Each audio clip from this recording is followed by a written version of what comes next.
So ഇന്ന് ഞാൻ ഈ full coverage soft glam makeup ലുക്കാണ് സ്റ്റെപ്പ് ബൈ സ്റ്റെപ്പ് ആയിട്ട് നിങ്ങൾക്ക് പറഞ്ഞു തരാൻ പോകുന്നത്. സോ ആദ്യം സ്കിൻ പ്രെപ്പിൽ നിന്ന് നമുക്ക് സ്റ്റാർട്ട് ചെയ്യാം. ഞാനൊരു മോയ്സ്ചറൈസർ യൂസ് ചെയ്തിട്ട് ഫേസ് നന്നായിട്ട് ഹൈഡ്രേറ്റ് ചെയ്ത് കൊടുക്കുന്നുണ്ട്. നിങ്ങൾ പുറത്ത് പോകുന്നുണ്ടെങ്കിൽ use sunscreen also. Next I going with a primer. നമ്മുടെ ഫേസിൽ പ്രൊഡക്റ്റ് ഒക്കെ നല്ല അടിപൊളിയായിട്ട് സ്മൂത്ത് ആയിട്ട് അപ്ലൈ ആവണമെങ്കിൽ പ്രൈമർ യൂസ് ചെയ്താൽ മതി. അതിനുശേഷം ഒരു ലിപ് മാസ്കോ ലിപ് ബാമോ യൂസ് ചെയ്തിട്ട് ലിപ്പും കൂടെ ഒന്ന് ഹൈഡ്രേറ്റ് ചെയ്ത് കൊടുക്കുക. അതിനുശേഷം ഫേസിലെ ഡാർക്ക് സർക്കിൾസും ഹൈപ്പർ പിഗ്മെന്റേഷനും ഹൈഡ് ചെയ്യാൻ വേണ്ടിയിട്ട് ഓറഞ്ച് കളർ കറക്ടർ യൂസ് ചെയ്യുക. കളർ കറക്ഷൻ ചെയ്യാനും കൺസീലിംഗ് ചെയ്യാനും നമുക്ക് ഈ സെയിം പാലറ്റിന്റെ ആവശ്യം മാത്രമേ ഉള്ളൂ. അതിനുശേഷം എന്റെ ഫേസിന് മാച്ച് ആവുന്ന കൺസീലർ ഞാൻ ഈ ഒരു പാലറ്റിൽ നിന്ന് മിക്സ് ചെയ്തിട്ടാണ് കൺസീലിംഗ് ചെയ്യുന്നത്. ഞാനൊരു മേക്കപ്പ് സ്പോഞ്ചിലേക്ക് മേക്കപ്പ് ഫിക്സർ സ്പ്രേ ചെയ്ത് കൊടുത്തിട്ട് അതുകൊണ്ടാണ് എന്റെ ഫേസിലത്തെ കൺസീലർ നന്നായിട്ട് ബ്ലെൻഡ് ചെയ്ത് കൊടുക്കുന്നത്. ബിക്കോസ് ഇങ്ങനെ ചെയ്തിട്ടുണ്ടെങ്കിൽ മേക്കപ്പ് പെട്ടെന്ന് ബ്ലെൻഡ് ആവുകയും ചെയ്യും, കുറച്ചധികം നേരം ലാസ്റ്റ് ചെയ്യുകയും ചെയ്യും. Next I going with a serum foundation. ഞാനിത് റീസെന്റ് പർച്ചേസ് ചെയ്തിട്ടുള്ള ഒരു ഫൗണ്ടേഷൻ ആയിരുന്നു. ആൻഡ് ഐ ഫീൽ ലൈക്ക് ഇത് അപ്ലൈ ചെയ്തിട്ടുണ്ടെങ്കിൽ ഫേസിൽ ഒരു ഫൗണ്ടേഷൻ അപ്ലൈ ചെയ്ത ഹെവി ഫീൽ കിട്ടിയിട്ടില്ല. ഭയങ്കര സ്കിൻ ലൈക്ക് ആയിട്ട് എനിക്ക് ഫീൽ ചെയ്തിട്ടുണ്ട്. നെക്സ്റ്റ് ഒരു ഐബ്രോ പെൻസിൽ യൂസ് ചെയ്തിട്ട് ഞാൻ എന്റെ ഐബ്രോസ് ഒന്ന് ഫിൽ ചെയ്ത് കൊടുക്കും. നിങ്ങളുടെ ഐബ്രോസ് ഏത് ഷേപ്പ് ആണോ വേണ്ടത് അതുപോലെ ഡ്രോ ചെയ്ത് കൊടുത്തിട്ട് നന്നായിട്ട് ഫിൽ ചെയ്ത് കൊടുക്കുക. ഇതൊരു ബ്രൗൺ പെൻസിൽ ആയത് കാരണം തന്നെ ഒരു ആർട്ടിഫിഷ്യൽ ഫീൽ നമുക്ക് ഫീൽ ചെയ്യില്ല. ഇനി നമുക്ക് ഐ ഷാഡോയിലേക്ക് പോവാം. ഈ ഒരു പീച്ച് കളർ ആദ്യം ഞാൻ ബേസ് ആയിട്ട് അപ്ലൈ ചെയ്ത് കൊടുക്കുന്നുണ്ട്.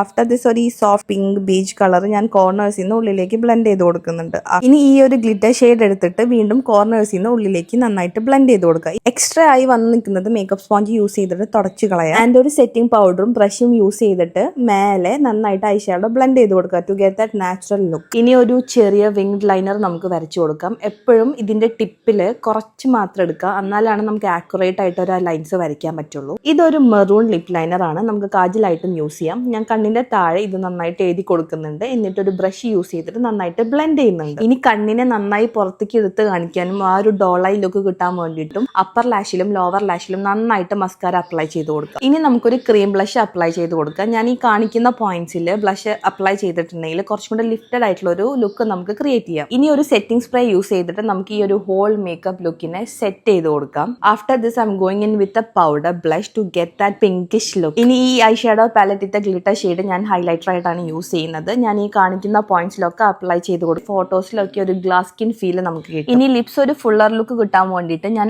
ഓവർലൈൻ ചെയ്ത് കൊടുക്കുന്നുണ്ട്. അതിനുശേഷം ലിപ്സിന്റെ കോർണറിൽ നിന്നും ഉള്ളിലേക്ക് നന്നായിട്ട് ബ്ലെൻഡ് ചെയ്ത് കൊടുക്കുന്നുണ്ട് ടു ഗെറ്റ് ദിസ് ലുക്ക്. ഇനി ലിപ്സ്റ്റിക് യൂസ് ചെയ്തിട്ട് ലിപ്സ് ഒന്ന് ഫില്ല് ചെയ്യുന്നുണ്ട്. സെന്ററിൽ ഞാനൊരു കൺസീലർ അപ്ലൈ ചെയ്ത് കൊടുക്കുന്നുണ്ട്, കുറച്ചും കൂടെ സോഫ്റ്റ് വെൽവെറ്റ് ലുക്ക് കിട്ടാൻ വേണ്ടിയിട്ട്. And finishing it off with a lip gloss. And our look is done.